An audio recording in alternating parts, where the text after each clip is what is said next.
প্রিয় দ্বাদশ শ্রেণীর ছাত্রছাত্রীরা কেমন আছো? আশা করি ভালো আছো। মাই স্টুডেন্ট টিউব চ্যানেলে তোমাদের স্বাগতম। আজকের এই ভিডিওটিতে তোমাদের নতুন সিলেবাস অনুযায়ী উচ্চ মাধ্যমিক পদার্থবিদ্যার ইউনিট 9 বৈদ্যুতিন যন্ত্রসমূহ অর্থাৎ ইলেকট্রনিক্স ডিভাইস এই ইউনিট থেকে 2 নম্বরের প্রশ্নের সাজেশন উত্তর সহ আলোচনা করব। যারা এখনও পর্যন্ত উচ্চ মাধ্যমিক জীববিদ্যা ও পদার্থবিদ্যার বিভিন্ন ইউনিট ভিত্তিক 2, 3 ও 5 নম্বরের সাজেশান ভিডিওগুলো দেখোনি, ডেসক্রিপশনে লিংক দেওয়া রয়েছে, তোমরা দেখে নিতে পারো। চলো দেরি না করে সাজেশনটি লক্ষ্য করে নেওয়া যাক। প্রথমে যে 2 নম্বরের প্রশ্নটি রেখেছি দেখে নাও। জেনার ডায়োড কি, এর একটি ব্যবহার লেখো। অ্যান্সার লক্ষ্য করো। জেনার ডায়োড হলো একটি বিশেষ ধরনের পিএন সংযোগ ডায়োড যা বিপরীত বায়াস ভোল্টেজ বৈশিষ্ট্যের ব্রেকডাউন অঞ্চলে ক্রিয়া করে। জেনার ডায়োডের ব্যবহার লক্ষ্য করো।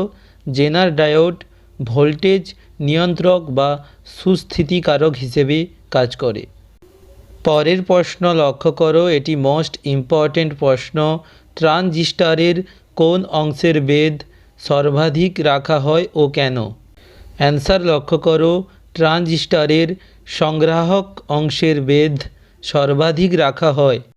ট্রানজিস্টরে ভূমি সংগ্রাহক সংযোগটি বিপরীত বায়াসে থাকায় সংগ্রাহকে সবচেয়ে বেশি পরিমাণ তাপ উৎপন্ন হয়, এই জন্য সংগ্রাহকের বেধ সর্বাধিক রাখা হয়। নর অথবা ন্যান্ড গেটকে সর্বজনীন গেট বলা হয় কেন? অ্যান্সার লক্ষ্য করো। বহু সংখ্যক নর অথবা ন্যান্ড গেট দেওয়া থাকলে তাদের বিশেষ বিশেষ উপায়ে সাজিয়ে বা সমন্বিত করে সব ধরনের লজিক গেট তৈরি করা যায়, তাই নর অথবা ন্যান্ড গেটকে সর্বজনীন গেট বলা হয়। এখানে তোমরা একটা কথা মনে রাখবে, নর অথবা ন্যান্ড গেট এগুলো মৌলিক গেট নয়। পরের প্রশ্ন দেখো, এনপিএন ট্রানজিস্টর ব্যবহার বেশি সুবিধাজনক কেন? অ্যান্সার লক্ষ্য করো।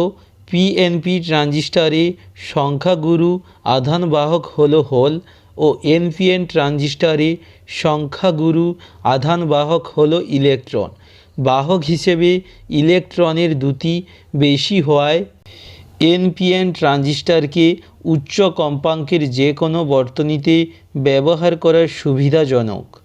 ফলে এই ধরনের বর্তনীতে সংকেত দ্রুত ক্রিয়াশীল হয় এবং কাজও দ্রুত সম্পাদিত হয়। 5 দাগের প্রশ্ন লক্ষ্য করো, প্রবাহ বিবর্ধন গুণক কাকে বলে? অ্যান্সার লক্ষ্য করো।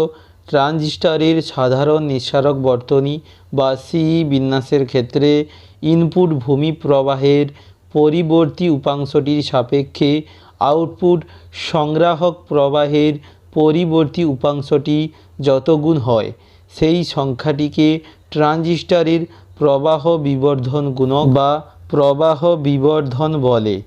6 দাগের প্রশ্ন দেখো, এটি মোস্ট ইম্পর্ট্যান্ট প্রশ্ন। ফটোডায়োড কি, এর ব্যবহার লেখো। অ্যান্সার লক্ষ্য করো। ফটোডায়োড হলো বিপরীত বায়াসযুক্ত এক বিশেষ ধরনের অর্ধপরিবাহী ডায়োড।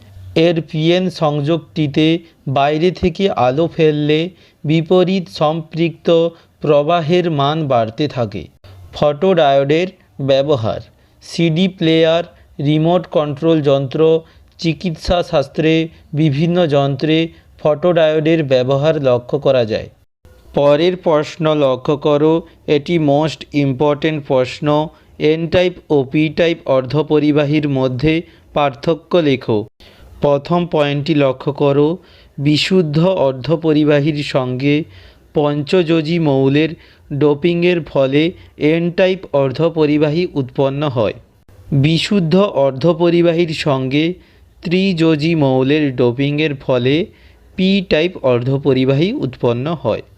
এন টাইপ অর্ধপরিবাহীর ক্ষেত্রে দ্বিতীয় পয়েন্ট লক্ষ্য করো, সংখ্যাগুরু আধানবাহক হিসেবে কাজ করে ইলেকট্রন ও সংখ্যালঘু আধানবাহক হলো হোল। পি টাইপ অর্ধপরিবাহীর ক্ষেত্রে সংখ্যাগুরু আধানবাহক হিসেবে কাজ করে হোল ও সংখ্যালঘু আধানবাহক হলো ইলেকট্রন। 8 দাগের প্রশ্ন দেখো, ডায়োডের বৈকল্য কাকে বলে? অ্যান্সারটি লক্ষ্য করো, কোনো অর্ধপরিবাহী ডায়োডকে বিপরীত বায়াসে রাখলে সংখ্যালঘু বাহকের দরুন এর মধ্য দিয়ে খুব অল্প মানের একটি সম্পৃক্ত বিপরীত প্রবাহ চলতে থাকে, যা বিপরীত বায়াস ভোল্টেজের উপর নির্ভর করে না।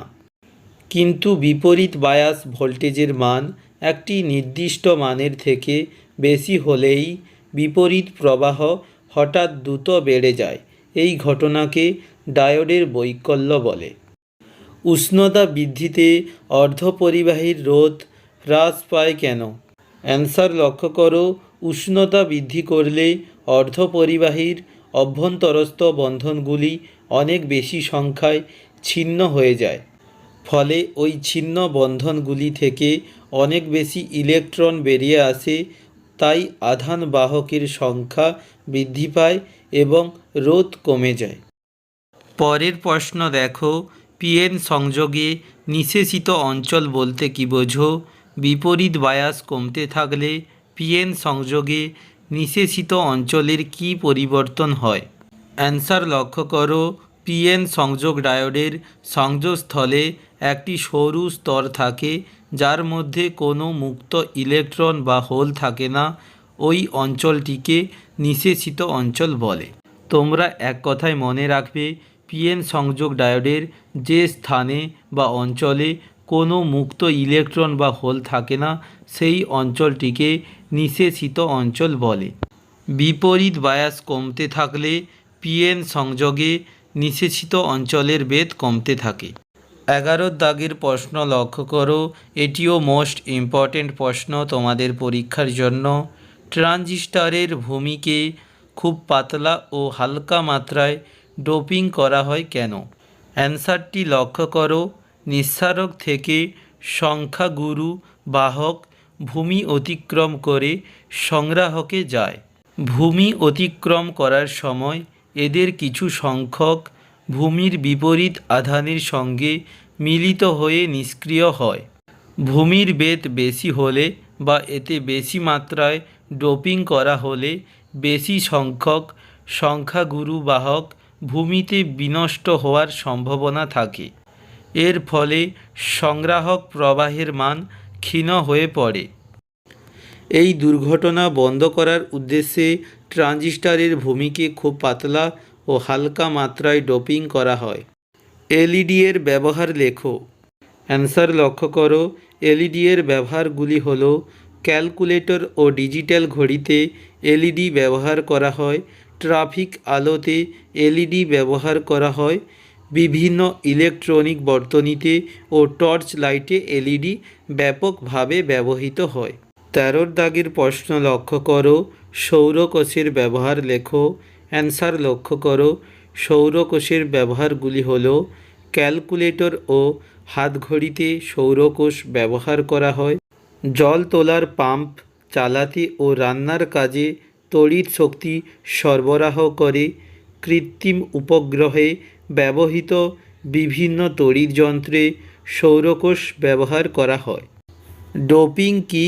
একটি পিএন সংযোগের নিঃশেষিত অঞ্চলের ওপর ডোপিং এর প্রভাব লেখো। অ্যান্সার লক্ষ্য করো, বিশুদ্ধ অর্ধপরিবাহীর সঙ্গে সুনিয়ন্ত্রিতভাবে অপদ্রব্য মৌল মেশানোর প্রক্রিয়াকে ডোপিং বলে।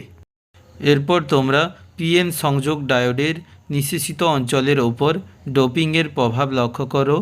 ডোপিংয়ের মাত্রা যত বাড়ে পিএন সংযোগের নিঃশেষিত অঞ্চলের বেধ তত কমে।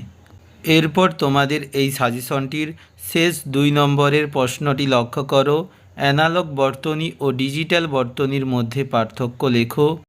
অ্যান্সার লক্ষ্য করো, অ্যানালগ বর্তনীর ক্ষেত্রে এই বর্তনী সব ধরনের বৈদ্যুতিক ও ইলেকট্রনিক যন্ত্রপাতিতে ব্যবহৃত হয়।